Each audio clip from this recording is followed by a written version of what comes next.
Story: The Shadow at Midnight. The clock struck midnight when Emily pulled her car into the driveway of her family's old country house. She had inherited the place after her grandmother's passing a month ago. Though the house held fond childhood memories, something about staying there alone unsettled her. But it was only for one night. Tomorrow, she planned to meet the realtor and sell it. The night was heavy with silence, the kind that pressed against your ears and made every little sound seem louder. The house stood tall and brooding, its windows like dark, watchful eyes. Emily grabbed her bag, locked her car, and stepped onto the porch. The old boards creaked beneath her feet as she unlocked the door and entered. Inside, the air was stale, carrying the faint scent of lavender, her grandmother's favorite. Emily flipped on the light switch, but only a dim bulb flickered weakly in the hallway. She made her way to the living room and set her things on the dusty coffee table. The house felt colder than it should have. She turned up the thermostat, but the chill persisted. As she prepared for bed, a strange sensation settled over her, like she was being watched. She shook it off as nerves.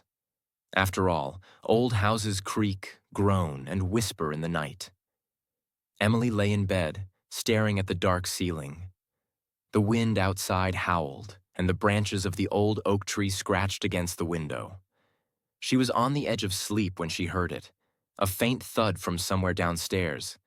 She sat up, her heart pounding. Listening intently, she told herself it was nothing, maybe the wind slamming an old shutter. But then came another sound. Thud. Steady and deliberate, as if someone, or something, was walking. Grabbing her phone for light, Emily tiptoed out of bed. She opened the bedroom door and peeked into the dark hallway. Her breath hitched as she noticed something strange. The faintest outline of a shadow at the end of the hall, darker than the surrounding darkness. It didn't move.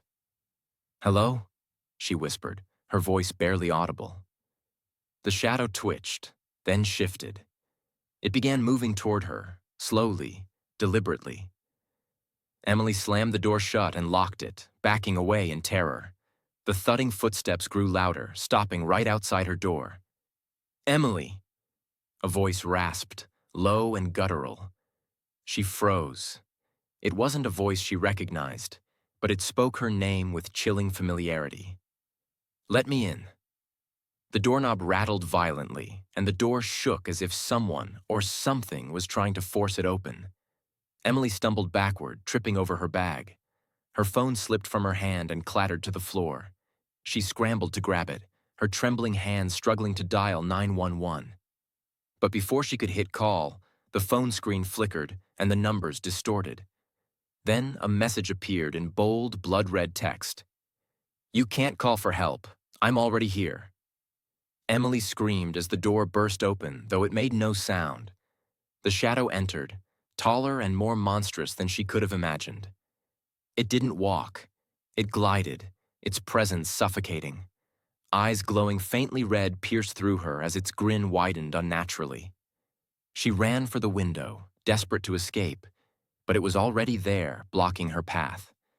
The last thing Emily saw was its arms stretching unnaturally long, wrapping around her like smoke.